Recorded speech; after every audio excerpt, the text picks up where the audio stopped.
ఇవాళ అయితే చాలా వర్షం పడుతుంది. అసలు ఒక్కరంటే ఒక్కరు బయటకు అనేది వెళ్ళిట్లా.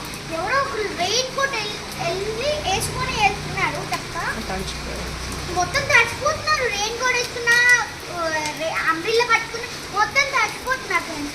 ఎందుకు అంటే చూడండి ఒక్కసారి మీరే, అసలు 3 రోజుల నుంచి కంటిన్యూస్గా పడతానే ఉంది. అసలు